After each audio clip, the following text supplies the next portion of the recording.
آل محمد کی جان پر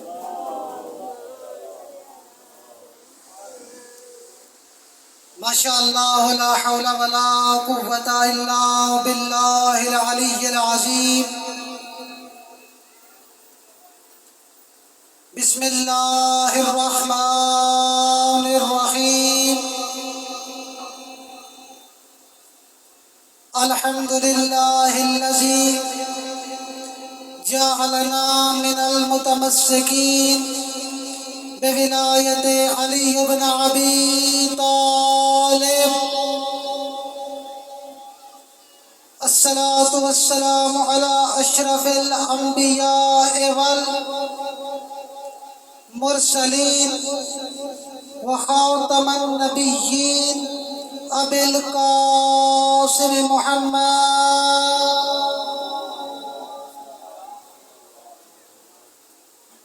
وآل بیتہ الطیبین الطاہرین المعصومین ولعنۃ اللہ علی منکر فضائلہم ومناقبہم اجمعین اما بعد قال رسول اللہ صلی اللہ علیہ وآلہ وسلم الحسین مصباح الہدی وسفینۃ النجات خاندان تطہیر پر بآواز بلند صلوات۔ سامعین گرامی قدر، عزیزان محترم،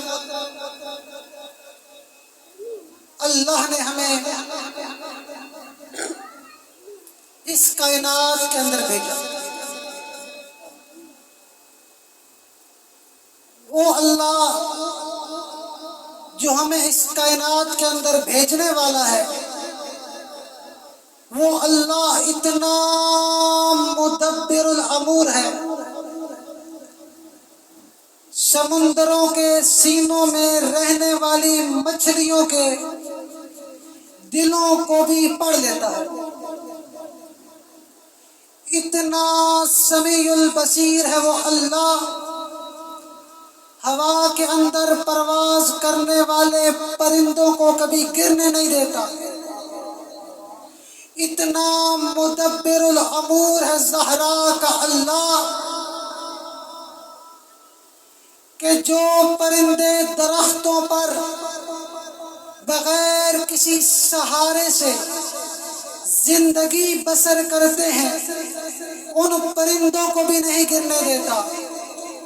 میرے وطن کا مجمع، مجھے کہنے کی پھر اجازت دیجئے، اتنا سمیع البصیر اللہ، اتنا مدبر الامور اللہ، پھر کیسے ممکن ہے اپنے محمد مصطفیٰ کی لاڈلی امت کو بغیر وارث کے چھوڑ دے؟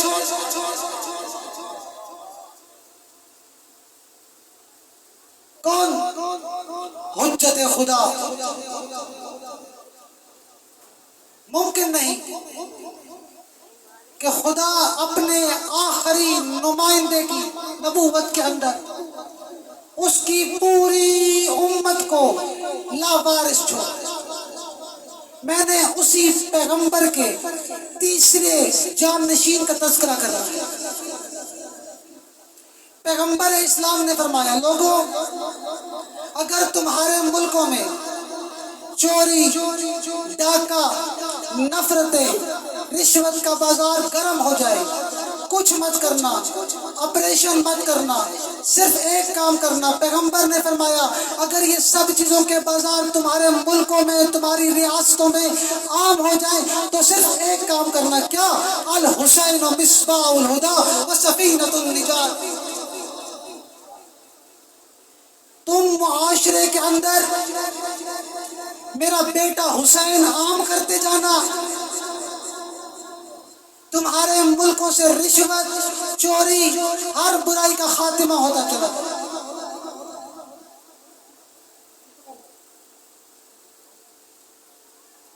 کون حسین؟ توجہ ہے نا؟ کون ہے حسین ابن علی؟ حسین ابن علی کو سمجھنے کے لیے پہلے حکومت حسین دیکھنی پڑے گی۔ ہم لوگ باشندے ہیں پاکستان کے، پاکستان کے بسنے والے ہیں. پاکستان کی ایک حدود ہے، وہاں پر صرف سبز ہلالی پرچم لہرایا جاتا ہے. جہاں ایران کی سرزمین شروع ہوتی ہے وہاں صرف ایران کا پرچم لہرایا جاتا ہے. جہاں ہندوستان کی سرزمین شروع ہوتی ہے وہاں پر صرف ہندوستان کا پرچم لہرایا جاتا ہے. کیا وجہ؟ کیونکہ یہ پرچم ہے سرحدوں کی دلیل.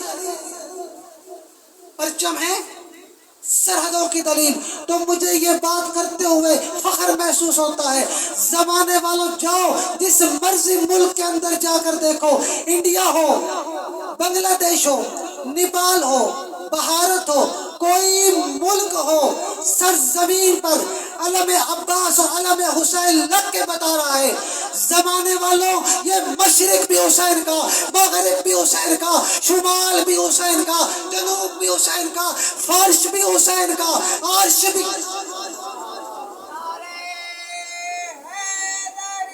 یا علی. کون حسین ابن علی؟ وہ حسین ابن علی جس نے ہر غیرت مند کو یہ جذبہ عطا کیا، اگر باطل پر خونی رشتہ دار ہی کیوں نہ ہو مقابلے پہ ڈٹ جاؤ، اگر حق پہ باپ کا قاتل ہی کیوں نہ ہو اس کی حمایت کا اعلان کرو. کیوں؟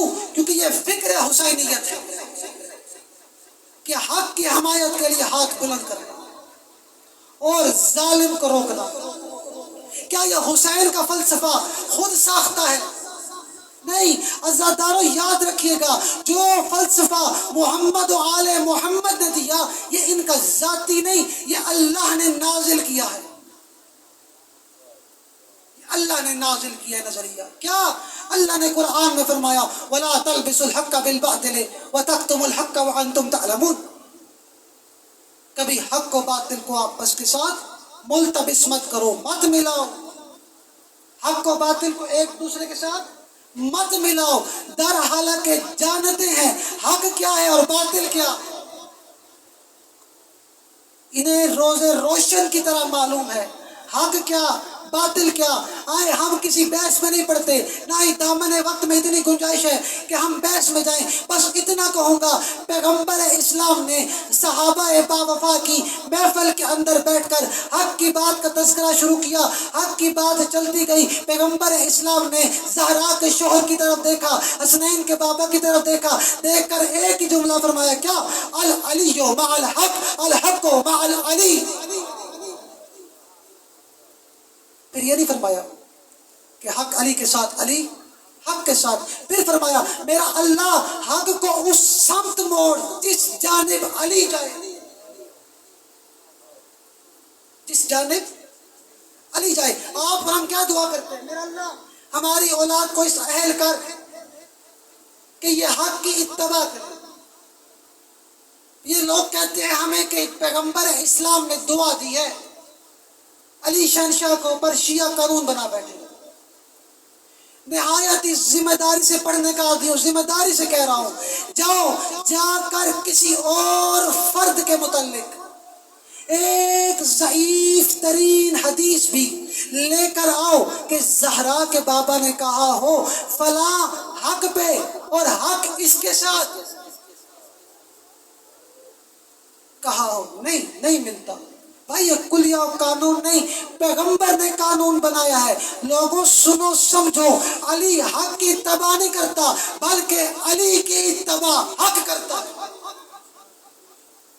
حق علی کی اتباع میں ہے. جس سمت علی جائے اس سمت حق جائے گا. تو پیغمبر اسلام نے فرمایا کہ یہ ہے حق. پیغمبر نے فرمایا علی ہے حق. تو حق صرف اتنا نہیں، حق بہت وسیع ہے. کبھی ہم نے حق کو سمجھا ہی نہیں. ہم نے ہر دفعہ ایک ہی بات کی کہ بھائی ہم تو حق پرست ہیں، ہمیں حق کی معرفت ہی نہیں. ہمیں صرف حق کی آئیڈینٹی کا پتہ ہے، شناختی کارڈ کا پتہ ہے اس کے کہ حق یہ ہے. ہمیں حق کی معرفت نہیں. معذرت، بات آپ کے مزاج کے خلاف چلی گئی. چلے میں موضوع پھیرتا ہوں. پیغمبر اسلام نے فرمایا علی حق کے ساتھ، حق علی کے ساتھ. بھائی علی کو آپ اور میں نے نہیں مانا صرف، بلکہ علی کو اللہ نے مصطفیٰ کو معراج پہ بھی دکھلایا، منوایا. پوری ذمہ داری سے پڑھا. کیسے؟ اہل سنت کی کتاب ہے سوائے مورخہ، اس کے اندر درج ہے کہ پیغمبر اسلام حج گئے معراج کرنے، معراج کر کے واپس لوٹے. جبرائیل امین نے کہا یا رسول اللہ کیا آپ نے دیکھا ہے کہ جنت کے دروازوں پر کیا لکھا ہوا ہے؟ پیغمبر نے فرمایا جبرائیل میں نے نہیں دیکھا، مجھے دکھا. پیغمبر اسلام کو لے کر واپس گئے، دیکھا کیا دروازے پر لکھا ہوا ہے. لکھا ہوا تھا لا الہ الا اللہ محمد الرسول اللہ علی ولی اللہ. کیا لکھا ہوا تھا؟ علی ولی اللہ. مطلب علی ولی اللہ کلمے میں ہماری ایجاد نہیں. توجہ ہے نا؟ اچھا ایک اور کتاب برادران کی، فرائض السبتین، فرائض السبتین والا لکھتا ہے کہ پیغمبر اسلام معراج پر گئے، جنت کے 8 دروازے، جہنم کے 7 دروازے. توجہ، جہنم کے 7 دروازے، جنت کے 8 دروازے. روایت پڑھنے سے پہلے میں ایک بات کروں گا، ہم سب کو فکر کرنی چاہیے اس کریم کو تجھ سے مجھ سے کتنا پیار ہے. عذاب دینے والے دروازے کم اور اجر دینے والے دروازے زیادہ. توجہ ہے نا؟ پھر فرمایا جبرائیل نے یا رسول اللہ آپ نے دیکھا ہے کہ جنت کے دروازوں پر کیا لکھا تھا؟ تو رسول اللہ کو وہی جواب جو پچھلی روایت ہے کہ میں نے نہیں دیکھا کیا لکھا ہوا ہے. دکھا.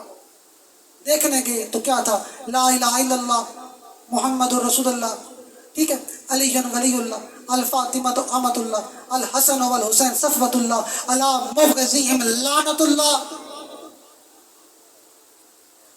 اللہ وحدہ لا شریک ہے، مصطفیٰ اللہ کا رسول ہے، علی اللہ کا ولی ہے، زہرا امۃ اللہ ہے، حسنین صفوت اللہ ہے، اور جو کوئی بھی ان سے بغض رکھے وہ لعنت اللہ ہے.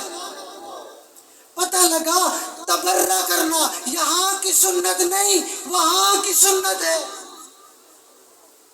تبرہ کرنا یہاں کی سنت نہیں وہاں کی سنت ہے. بس عزاداروں،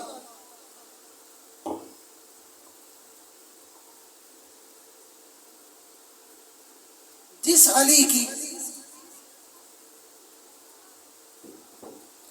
اور نبی کی، فاطمہ کی، حسن اور حسین کی عزت و عظمت معراج پہ ملائکہ کے ساتھ مصطفیٰ کو دکھاتا رہا. حق بنتا تھا کہ محمد کی بیٹی، حسنین کی اماں، علی کی زوجہ کا اتنی ہی شان و شوکت سے اعلان ہوتا کہ زہرا مر گئی ہے.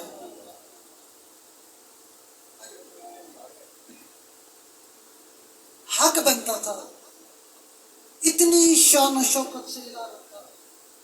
کسی علاقے کا کوئی سردار مر جائے نا، یا سردار کی بیٹی مر جائے تو بتایا جاتا ہے لوگوں فلاں سردار کی بیٹی، فلاں کی ہمشیرہ، فلاں کی بیٹی، فلاں کی ہمشیرہ، فلاں کی ماں دنیا سے کوچ کر گئی ہے. عزاداروں محمد کی بیٹی کا اعلان نہیں ہوا. کیوں؟ کیونکہ زہرا کہہ گئی تھی یا علی انہیں پتہ نہ لگے میں مر گئی ہوں. اجرکم من اللہ. عزاداروں، علی جیسا خیبر شکن، سیرت علی اٹھا کر دیکھے کبھی نہ رونے والا علی، ورق ہے علی کا صحابی، یہ کہتا ہے کہ میں نے علی کو دونوں ہاتھ سر پر رکھ کے دیکھا، روتا دیکھا. میں نے بے ساختہ کہا یا علی انت اشجع الناس والعرب، یا علی آپ تو عرب کے بہادر ہیں، عرب کے بہادر تو ایسے نہیں روتے. رو کے علی نے کہا ورقہ تو نے انصاف نہیں کیا، اور مجھے آج پتہ لگا زہرا جب تک زندہ رہی مجھ سے رخسار چھپا کے کیوں زندہ رہی. اجرکم من اللہ عزادارو۔ ابن عباس راوی، ابن عباس کہتے ہیں سارا دن علی بیٹیوں کو، علی حسن اور حسین کو ایک ہی بات کرتے رہے، میرا بیٹا رونا نہیں، میرا بیٹا رونا نہیں، حوصلہ صبر۔ جو علی سارا دن کہتا رہنا رونا روئے کوئی نہ، عزاداروں وقت غسل، وہی علی منہ پہ ماتم کرتے۔ دروازے پر آئے ابن عباس و سلیمان نے کہا مولا اب کیوں روتے ہو؟ مولا نے رو کر کہا سلیمان تجھے میں کیا بتاؤں، زہرا کی 4 پسلیاں ٹوٹ گئی۔ اجرکم من اللہ عزاداروں۔ بس روتی چلی گئی زہرا دنیا سے۔ کیا ہوا؟ زہرا کا جنازہ تیار ہو گیا۔ میں نے پہلے کہا کہ جنازوں کا اعلان کیا جاتا ہے، ایسا جنازہ تاریخ میں کسی کا نہیں پڑھا گیا جیسا علی کا زہرا نے پڑھا۔ نہیں بھولتا قوم شیعہ کو منظر، جب علی تربت زہرا پر رو کر کہہ رہے تھے زہرا تیرے بابا نے مجھے اس حال میں تو نہ دیا تھا، ابھی تیرے بابا کے تیری لحد سے ہاتھ باہر آئیں گے، اگر تیرے بابا نے مجھ سے پوچھ لیا یا علی میں نے ایسے تو نہ دی تھی تو میں تیرے بابا کو کیا جواب دوں گا؟ اللہ لعنت اللہ علی اعدائہم فصلی وسلم۔